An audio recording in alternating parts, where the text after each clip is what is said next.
Yeah, hi folks. Now, I consider myself to be a fairly tolerant person, and I couldn't give a damn about what gays do in their bedroom. But when they come out of their bedroom and start forcing their sexual agenda on other people, including children, I have a problem.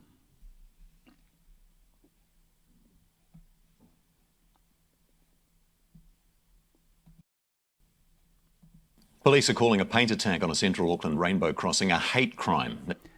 How can it be a hate crime to paint over something that's illegal in the first place? It's the second in a week to be hit by vandals. Again, it was painted over, but this time it's not yet clear by whom. The damage bill's set to be thousands of dollars. Kim Baker-Wilson reports. The rainbow hues looking worse for wear. Overnight, smothered in paint. Another rainbow crossing targeted and vandalised. Yeah, it's not good. Just leave us alone. But we didn't put the illegal rainbow crossing there. You did. So yes, leave us alone. This is a bloody nonsense. Earlier this week, it was Gisborne. Destiny Church members painting over the town's crossing. It was painted rainbow again. We have the right to protest. And then several arrests after protesters returned. Police say in Auckland it was 3 people pouring the paint, their faces covered, their number plate hidden. Now a police appeal to find out who they are. Yeah, I don't want the police tied up with that sort of nonsense. So my message is whoever's doing that should cut it out. Ah, stop being a dick. You know, it's really hard Yeah, another dick with a dick. just to even just go about my day sometimes when this rise in hate is happening. This paint attack and this crossing in the heart of Auckland's rainbow community. This is like a bit too close to home, seeing this kind of thing happen. This isn't just a road where I come for a coffee or go for a drink in a bar. This is actually my second home, and it's a second home to a lot of queer people. And we'll clean up this splash of paint. And I think that those antagonists can expect to see that the love, the support and the celebration for our community will return tenfold. It was water-based paint, so much of it washed off in the rain. That's what happens with water-based paint. It does mix with water and it's raining. And I suppose another concern for me would be the environmental damage that something like this could The environment. cause with the paint ending up in our waterways. There'll be a proper clean-up tonight. The damage could cost tens of thousands. Bring us right up to date, Kim. What's the latest in the police investigation? Simon, it's a search warrant launched today in the South Auckland suburb of Flatbush. That was at an address that police think was linked to the car that they think was involved in this vandalism overnight. Police didn't find the car and they didn't find anyone they were looking for, but they did find several items of interest, and those items have been seized.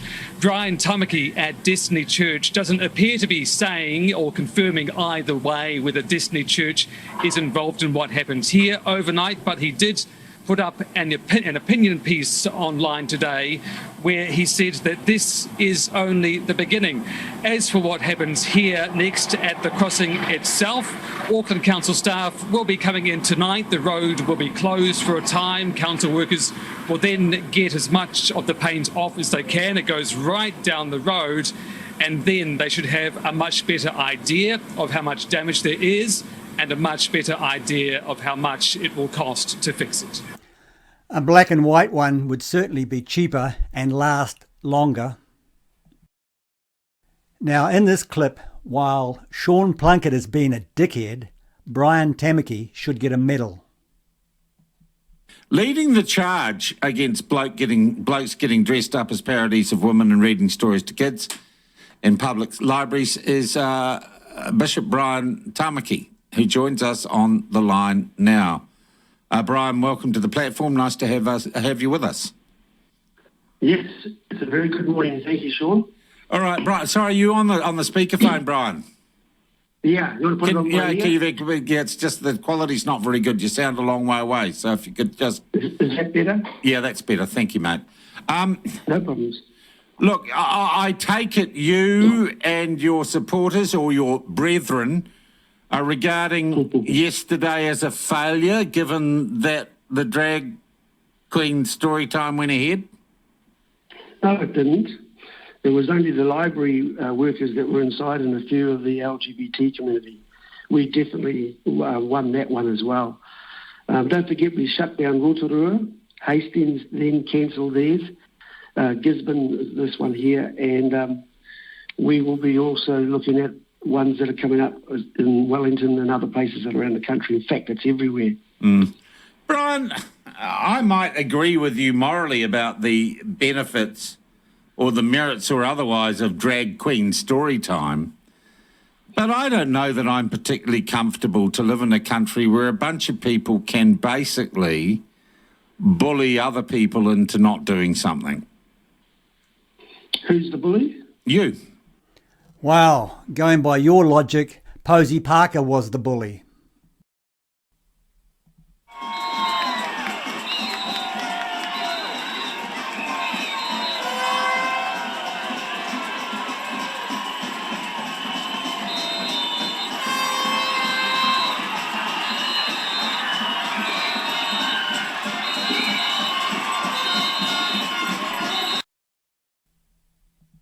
Oh, no, I'm not a bully. Never have been.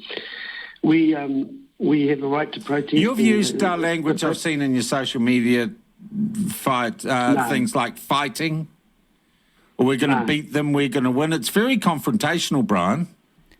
Yeah, so how exactly is fighting, beating and winning confrontational? Every politician uses language like that. No, it isn't. It's the right thing to do to fight for our children's future. So we stood to shut down the drag queens in libraries that were bringing their kind of perversion on children and in schools. So I felt it's time to clean our country up, and we need to make New Zealand again. And the way to do that is to get rid of all of this mess that we have, and also the councils across this country. They've got a lot to answer for as well. Yeah, Brian, they're all elected, though. How many people voted for the party you were associated with at the last election, Brian? Yeah, well, this is right. Well, less than I imagine, Brian, than voted for any of the councils that made the decisions to go ahead with these story times. Yeah, well, obviously not. What councillor would campaign on pedophile story times? Well, look at the makeup and the success of the candidates are in councils and in central government. I suppose you're going to say then that that's good, what we have now and what we've had in government and what we've had in these elections. I'm not saying that, but what I'm saying is... What I'm saying is, if you can't... What I'm saying is that painting over a rainbow crossing seems rather childish, and turning up and yelling at people because you don't like what they're doing seems rather boorish and bullyish. Okay. Yeah, but isn't it childish to actually paint a rainbow crossing there in the first place? Okay, then. So let me tell you what happened there. They are illegal. These rainbow crossings are dangerous, and the NZTA, which is the New Zealand Transport Agency, fought with the Wellington, City Council, that when they first put the first rainbow crossing on a public road, they told them it was illegal and not to do it. Exactly. And when you study for a driver's license, this is what you learn. You don't learn rainbow crossings.